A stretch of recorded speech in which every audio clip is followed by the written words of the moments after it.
Kak Halimah, adakah faktor penyebab ini orang tua disebut sebagai toksik? Sebenarnya orang tua toksik ini adalah sebuah siklus. Orang tua toksik dihasilkan dari orang tua sebelumnya yang juga toksik.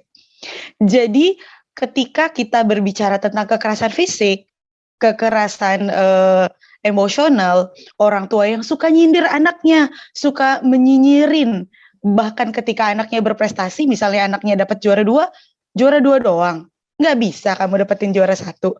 Kemungkinan besar orang tua yang seperti itu adalah orang tua yang ketika dia kecil mendapat pola asuh yang sama gitu.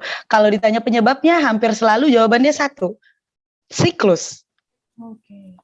Oke. Kalau ini kebanyakan orang tua toksik ini terlalu banyak menuntut kepada anak. Nah, kalau untuk orang tua yang biasa aja, tidak terlalu banyak menuntut, kalau misalnya anaknya tidak berprestasi misalnya, ya udah sih, atau mungkin anaknya tidak sama yang lain, biasa aja. Apakah itu termasuk toksik atau bukan?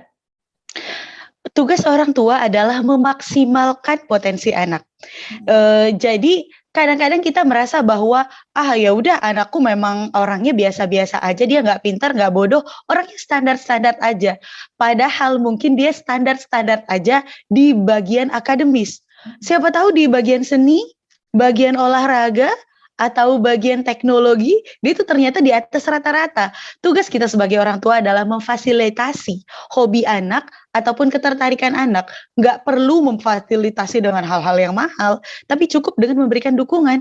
Kira-kira mama bisa bantu apa supaya hobimu tersalurkan, supaya bakatmu tersalurkan. Jadi nggak melulu kita harus melihat standarnya seperti nilai-nilai di kelas, universitas bagus, sekolah yang favorit atau bukan gitu. Tapi banyak sekali, setidaknya ada 7 kecerdasan anak. Ada 7 macam kecerdasan anak yang bisa dieksplorasi, dan kalau anak kita nggak pintar di 1, 2, 3, 4, mungkin ke 6 atau ke 7 gitu. Oke, berarti ini bisa dibilang setiap orang tuh punya indikasi toksik ya, Kak Halimah? Tidak setiap orang, tapi yang banyak terjadi adalah orang tua itu tidak mempersiapkan maksimal ketika akan memiliki anak, sehingga ketika mendidik anak gampang frustrasi dan akhirnya mengambil cara-cara yang gampang bikin anak nurut, seperti kalau anak nakal pukul. Akan gampang membuat anak nurut saat itu, tapi efek jangka panjangnya akan mengubah karakteristik anaknya. Oke. Terima kasih sudah nonton.